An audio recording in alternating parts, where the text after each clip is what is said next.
Thanks, Matt. Just what can you take out of a series like this? Well, there's not a lot of positives to take out of it. Obviously, to get beaten in the fashion we did, especially tonight, was not good enough from Australian cricket team, regardless of the personnel that we've got here. The biggest positive I think is probably the way that our bowlers bowled, and especially our spinners bowled on these wickets in these conditions. It's something over a long period of time that we've asked our spinners to be really good in these conditions, and I thought over the 5 games and in the West Indies, they were terrific in conditions that suited the spinner. So I think that was a real positive. The exposure that some of our younger players got to these conditions is obviously a positive going forward, and something that over their career, I'm sure they can look back on and say that they learnt a hell of a lot over, especially this week in Bangladesh.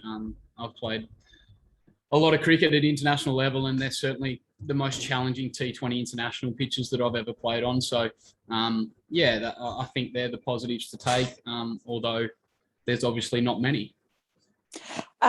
We're sending Dan Christian out to open.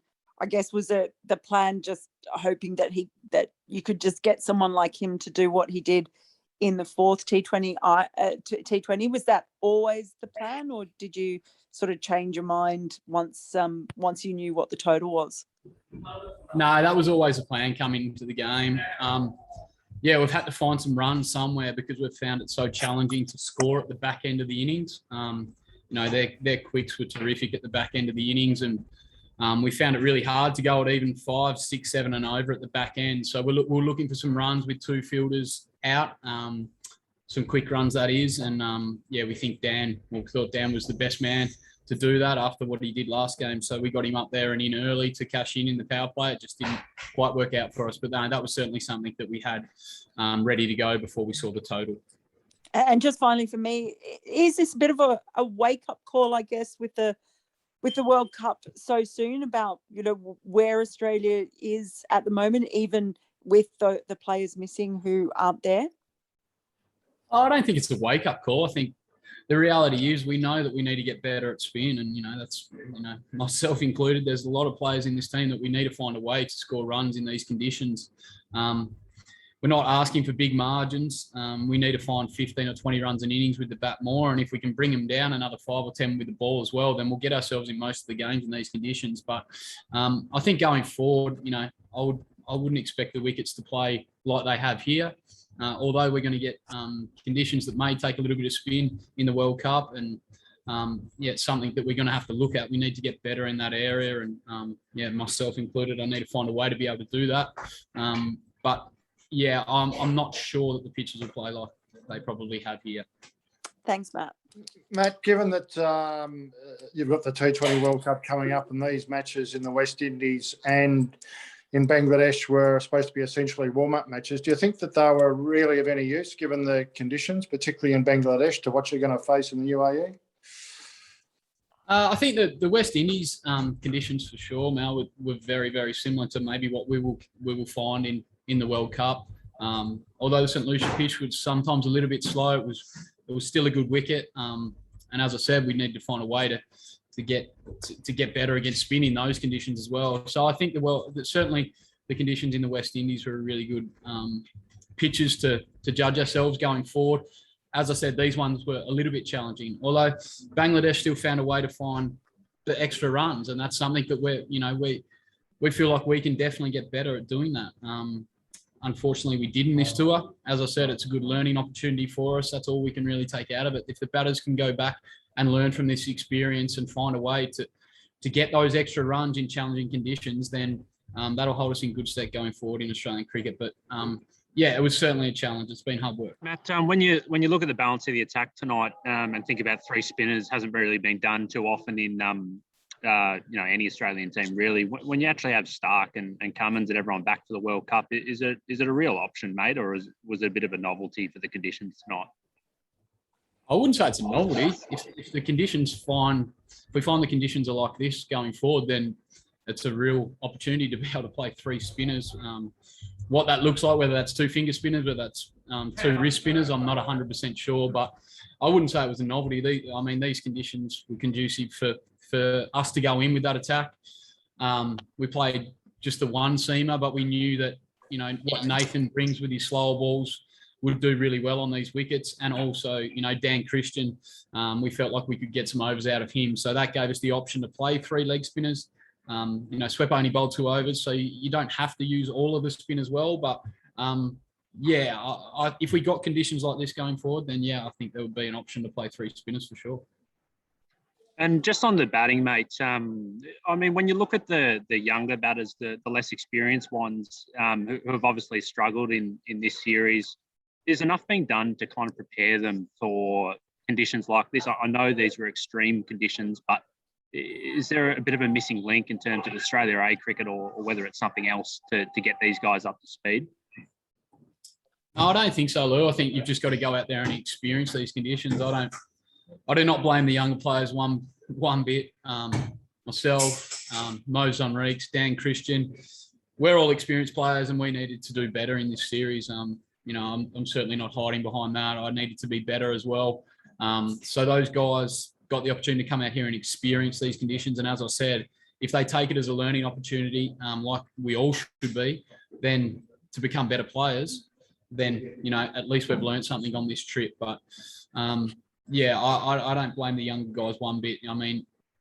What they've seen out here will be very, very valuable for them going forward. But that's more on the senior batting group. We needed to get more runs in these conditions.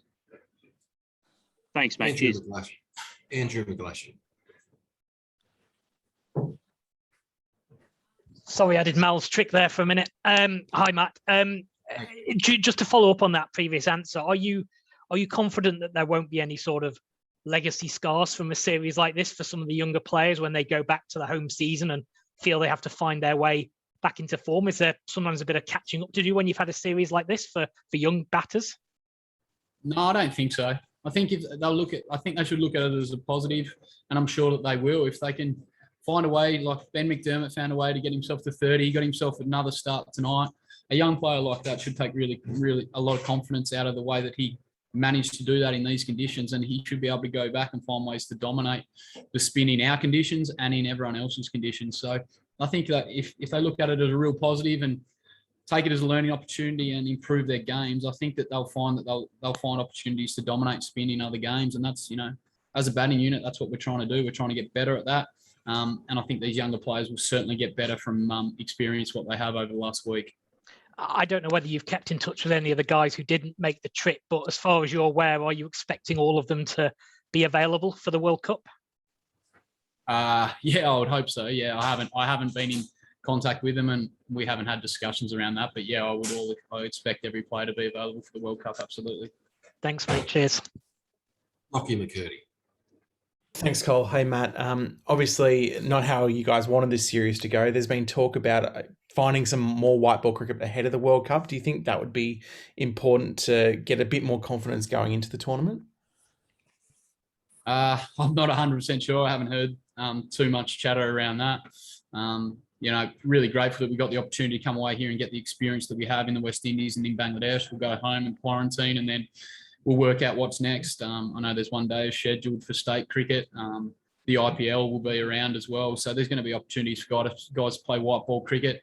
How that looks, I'm not 100% sure yet, but we'll work that out over the next 2 weeks when we get home and work it out through isolation, I'm sure. Is that your plan, I guess, for after you get out of quarantine, when you return home, just focus on that state cricket and just get whatever cricket in you can? Yeah, absolutely. Any opportunity to get a game and white ball game in, then I'm ready to go. So I'll work hard in the next couple of weeks to get better and better and improve things that I know that I need to improve moving forward to the World Cup. And any opportunity I get to play, then I'll jump at it. We'll go to Bharat and then we'll finish off with Adrian Warren. Bharat. Thanks, Cole. Hey, Matt, just wanted to know, is it almost tough to judge yourself as a team in T20 cricket in a bilateral series when you're preparing for a World Cup? Because it's unlikely that you're going to play the same team over and over again in the same venue where, bad habits can creep in and there could be some scars. That's not going to happen in a tournament. So is it tough to judge yourself as a team where you are? I don't think we judge ourselves as a team. We didn't get the results that we were after here. And as I said, there are only small margins that we need to get better at. So I think it's more of individually over the next few weeks to really sit down and work out ways that we can get better in these conditions. I take your point that you're not going to play the same team 5 times in a row on the same pitches moving forward, but we did here and we got an opportunity to learn.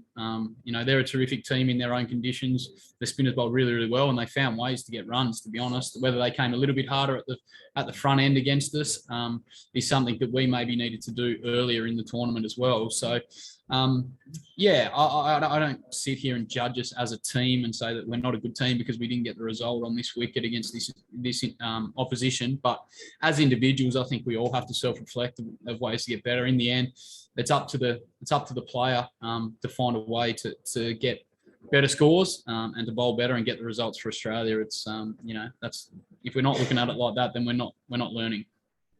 Thanks, Brett. Thanks, Brett. We'll finish off with Adrian Warren. Yeah, thanks, Cole. Matt, obviously you've been without a lot of players for this series, and even for the New Zealand series a few months ago, you were without a number of players. Would you like to have a hit out just of some kind together? I know you said you're going to play white ball cricket separately, but would you like to have a hit out with the strongest team prior to the World Cup? I'm not 100% sure what's happening in terms of our preparation for the World Cup, to be honest. So it's hard to answer that question. But in terms of if you're talking about like Finch and Warner and Maxwell and those guys, it's not vital that we all play games together before the World Cup. We've all played plenty of cricket together. They've grown up together. Finchy, Warner, myself, Maxwell. We've all grown up in the same kind of team. So Steve Smith, guys like that. So and our bowling unit have bowled together numerous amount of times. So I don't think it's the difference between playing well in the World Cup or not is that we have to play games together to know what each other's doing. We all know what we're doing.